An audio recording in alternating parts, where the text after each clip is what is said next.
Urukundo rubera benshi ikibazo gikomeye iyo usanze uwo wakundaga ndetse mwaremeranije kuzagumana mu munyenga warwo iteka akwaze. Abenshi birabagora cyane ku buryo bukomeye. Aha wakwibaza niba icyemezo cya mbere umuntu akwiriye gufata ari ukwiheba cyangwa se kwiyahura nk'uko bamwe babigenza. Abahanga bagaragaza ko umutima ushengutse ubabaza kurusha ibindi bikomere n'ubundi buribwe bushobora kuba bubaho kuri iyi si. Hari abo bibuza kurya, abo bitera kunanuka ndetse n'ababura ibitotsi. Ushobora kuba waragize amahirwe yo kutababazwa, uba uri kwibaza ngo ese nzabigenzane mu gihe ntandukanye n'umukobwa cyangwa se umusore dukundana. Ubwo nyine bituma ukomeza kumva iki kiganiro kugeza kirangiye. Mu bushakashatsi bwakozwe na PNASC Proceeding of National Academy of Science bwashyize hanze mu mwaka wa 2011 bwagaragaje ko gutandukana n'umukunzi bituma habaho gukora cyane ku gice cy'ubwonko gifite aho gihuriye n'ibyiyumvo by'umubabaro. Gutandukana n'uwo wakundaga bitera kwibaza icyakorwa mu gihe habayeho uko gutandukana, umuntu akarinda umubiri we, amarangamutima ye n'ibyiyumvo. Dore bimwe mu byo wakwifashisha kugira ngo wibagirwe uwaguhemukiye bityo ubuzima bukomeze.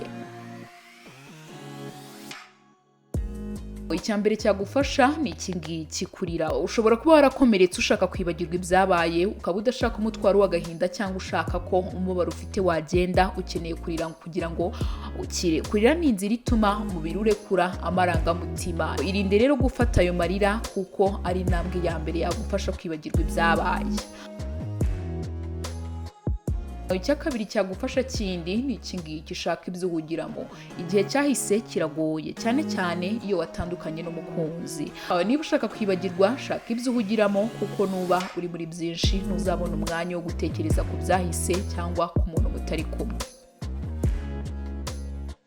Ikindi kintu ni iki ngiki: kumukura mu bantu wafataga nk'ab'ingenzi. Ibi ntibisobanura ko nta kintu yakumariye cyangwa se na nyuma yo gutandukana atakikumarira, ahubwo bituma wumva ko nyuma ye haboneka abandi bakomeye kandi bashoboye kumurusha. Kuko niba hari ibyo wamwitabazagamo bigukomereye, uba utazongera kuko aba afite undi agomba kwitaho. Iyo umukuye mu bantu bawe b'ingenzi rero biragufasha kuba wamwibagirwa vuba.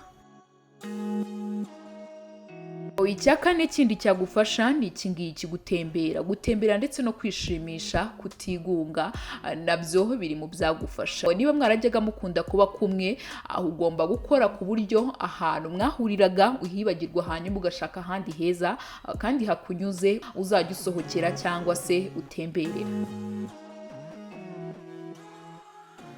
Icya gatanu kindi cyagufasha ni iki ngiki: gukora cyane cyangwa se kugira ibiguhuza. Guha umuntu igihe nuko uba umukunda. Igihe rero mutagikundana biba byiza iyo ushatse ikintu kikwibagiza umwanya mwasohokanaga, mwamaranaga igihe muganira ndetse n'ibindi bintu byose bitandukanye mwagiranaga. Kuba wahora ufite umurimo uhugiyeho rero bituma utabona umwanya wo gutekereza ku bindi uretse akazi kawe, maze wakarangiza ugashaka ibindi uhugiraho. Icya gatandatu kindi ni iki ngiki: kwibuka ibyo wihanganiraga ubwo mwakundanaga. Ingeso zitagushimishije kuri we nko kwikunda ndetse n'ibindi bintu mutumvikanagaho bishobora gutuma wumva ko n'ubundi hari kuzagera igihe nimubashe kwihanganirana. Ni byiza rero gusubiza amaso inyuma ukareba uko umukunzi wawe yitwaraga. Icya karindwi kindi ni iki ngiki: kubwira abandi ko mwatandukanye. Kwihererana ko mwatandukanye n'umukunzi wawe bishobora kuguturitsa umutima. Aha rero kubibwira abandi ndetse ukabiganiraho cyane mu bari bazi ko mukundana biragufasha kuko bituma batazajya bamukuganirizaho, ndetse bikanagufasha kujya ubanyomoza mu gihe batangiye kumukuganirizaho kugira ngo bitaba byanabuza abashakaga kuza kukwikundira. Ugomba kubwira abantu ko nta gahunda mugifitanye. Icya munani kindi ni iki ngiki: kudahubuka. Mu gutandukana n'umukunzi wawe haza abasore cyangwa se abakobwa benshi, yemwe na bamwe wari waranze. Aha rero uba ugomba kwitonda kuko akenshi aba bazanwe no kugukina, kumubyimba kuko uba warabanze nawe ukaba wanzwe. Ibi ntabwo bivuga ko uba wiyimye amahirwe yo gukundwa, ahubwo nuko uba ugomba kwitonda kuko abaza bose haba harimo n'abakuryarya. Icya kindi cyagufasha ni iki ngiki: kwibagirwa ibya kera. Niba utandukanye n'umukunzi, ibyo ari byo byose hari byinshi muba mwarasezeranye. Ni igihe cyo kubyibagirwa ukabisiba mu mutwe wawe.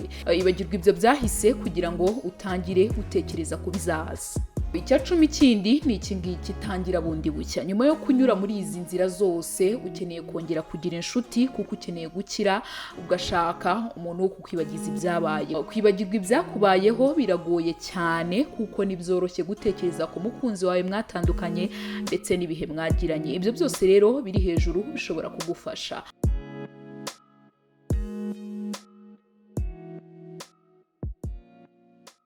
Icya cumi na rimwe ari nacyo cya nyuma ni iki ngiki, kwishimisha uko ushoboye. Ibi bivuze ko niba hari icyo wiyimaga kubwo kurengera imibanire yanyu, ntibyakubuza gufata izindi ngamba ngo ube wakwiyitaho kurusha, ugura nk'imyenda mishya, usokoza imisatsi niba uyifite, ndetse no kugura amaparufe mashya meza, bityo bishobora kumutera kukwibazaho agatangira no kwicuza kugeza n'aho ashaka kugarukira, kuko abakubona nabo bajya bamubwira ukuntu usigaye ukeye. Tugana ku musozo, ndagira ngo unazirikane iki, rekeraho gukomeza kwishinja amakosa. Guhora wishinja nta kintu na kimwe kizima bizakugezaho, bizatuma uhora uri hasi cyane ndetse ugaragara nk'injiji mu maso y'uriya mwatandukanye. Wemerewe kumwereka ko utemeranya n'ibitekerezo bye niba koko utabyemera, ndetse wanabimubwira ko icyemezo cye kikubabaje rwose. Ariko hejuru ya byose, nk'uko nabivuze, uzibuke gusigara n'icyubahiro cyawe uko bishoboka. Ntuzakomeze kwishinja kuko bizereka uwo mwatandukanye ko wari umukeneye cyane, ndetse nk'uko hari ababikoresha mu gutera imitoma ko atabaho utamufite wapfa. Yego birumvikana ko ariko wiyumva, ariko nukomeza gutyo azanezezwa n'intsinzi kuko azaba akomeje kugaragaza ko yakunesheje uko yabyifuzaga. Wenda ntuzabe imbohe y'urukundo. Niba ubishoboye kurira bikore, ntabwo nje kukubuza, ariko numwingingire kukugarukira, na cyane ko isi itabirangiye. Isi ni nini cyane, na nyuma ye wazabona andi mahirwe menshi, uzishima kandi cyane. Ngaye nguko rero ubaye waranzwe rero, ugomba kumenya ko ubuzima bwawe bugomba gukomeza, kabone n'ubwo wakwangwa bwajana. Icyemezo nikigomba kuba kwiyanga, ugomba kubyibagirwa ukiyitaho ndetse kurushaho uko usanzwe ubikora, bityo nazatinda kubona ko yibeshye, kandi ugomba no kuzirikana ko ashobora kuba atari we wari waragenewe. Iyi ni Story House, Nyedidiane Mahirwe, mukomeze kugira ibihe byiza.